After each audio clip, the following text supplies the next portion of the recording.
Good morning, good afternoon, or good evening to you wherever you may be in the world.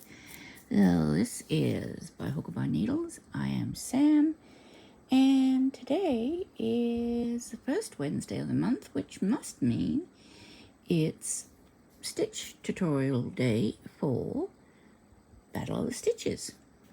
Now this stitch I'm going to show you today is very simple.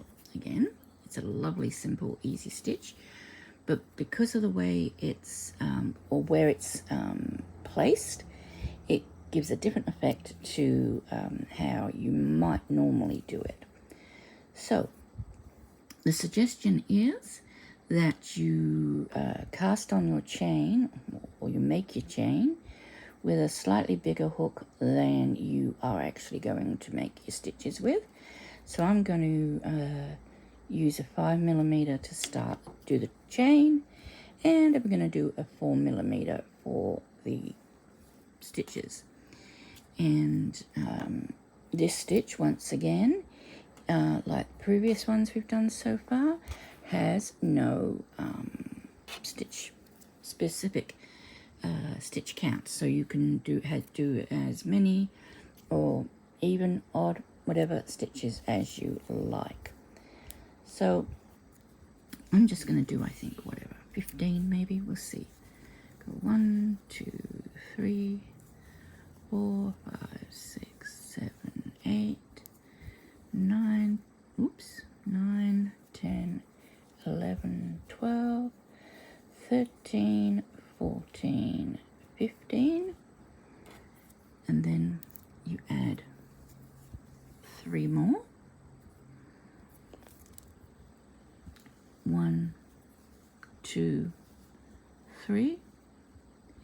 Change your hooks, and you go into the 1, 2, 3, 4th chain from your hook with a double crochet, which is also known as a treble, and you do a treble or a double crochet in the back bump of every stitch, or every chain across to the end.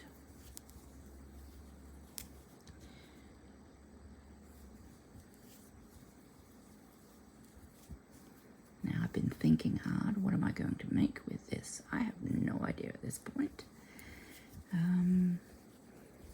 So yeah, it's going to be a surprise. For me, probably just as much as it will be for you. Time will tell.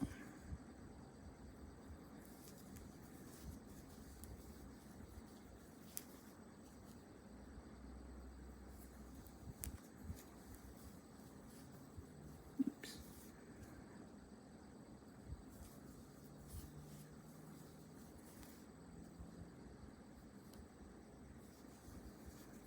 Now, if you remember the wide half double crochet, we didn't go into the stitch below. We went into the space between the stitches. Well, this is called the wide double or treble crochet. So that's an indication really of where we're going to insert the stitch. Okay. And then we chain 3 at the end. 1, 2, 3, turn our work. Now, normally I would do it that way, yeah. I'd go into this stitch, yeah. Alright, so they don't want you to actually go into the stitch. They want you to go between the stitches. Now you've done your chain 3 there, but they actually want you to go right between in the next one. Okay, so it's going to be quite close to that one, but that's the way the pattern is suggesting, or the stitch is suggesting you go. So that's 1, 2, 3, 4,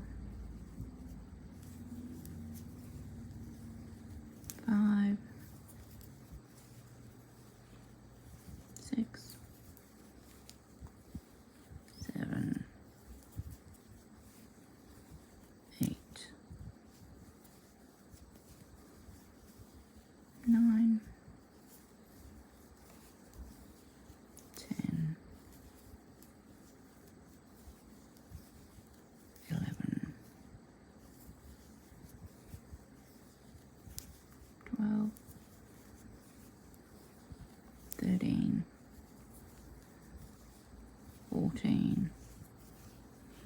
And they actually tell you not to go into the space at the end, so they're telling you to skip this one. And what they want you to do instead is go into the chain, the top of the third chain from the previous row. So there seems to be a bit of a bigger gap there, but that's what they are suggesting. So when you come back down this way, you won't go into that chain, you'll go into here. And with any luck, I'll end up with the same number of stitches. Fingers crossed.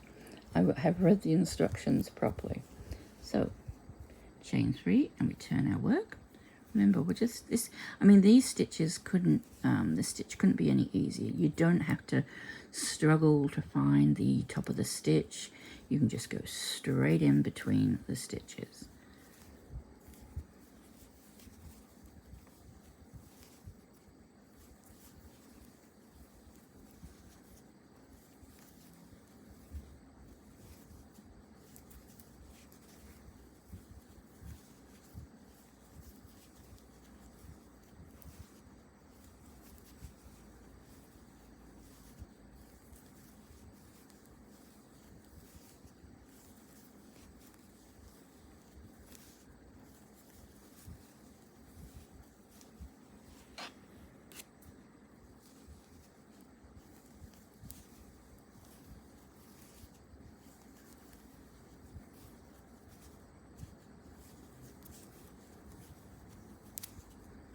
That's 14. And once again, we do not go between the stitch. We're going into the third chain at the very end. This does two things. It keeps our stitch count the same, but it also helps create a nice straight edge at both ends, as you can see. And that's nice. It's nice to have a nice neat edge, especially for, making a simple scarf or something like that. No, I'm not going to make a scarf. I don't know what I'm going to make. Okay, so that is the stitch. If you want to review it, just sort of go back and, play it again, or slow it down, speed it up to whatever your liking is. I'll do one more row. For those in the back of the class who couldn't see before. And like I said, we're going into the very first gap, which you might normally think to ignore or skip because you've got your chain 3. But in this case, no, you're going straight into there. And you're going into every gap across, or every gap between the stitches across the row, except for the last gap. You don't go into the last gap instead, and it's the only time you'd go into what is classed as a stitch when it's not really a stitch, it's just the top of the chain 3, but it's the only time you actually go into a stitch as such. All the other times you're just going in between the stitches, and like I say, it makes gives you a nice straight edge when you do that, and it helps you keep your stitch count correct. Okay, and into the top, and that's it. I mean, like I say, could not be easier. And it's not a bad looking stitch. You don't have to, like I say, you don't have to struggle to find the top of the stitch. You just go between the stitches. Good straight edges, so if you do make a shawl or a scarf with it, you don't necessarily have to worry about going around to do a border, because you're going to have really nice, neat, straight edges, and you're going to have a nice, neat, straight base. So, why would you want to, bother putting an edge on something like that when it's nice and neat?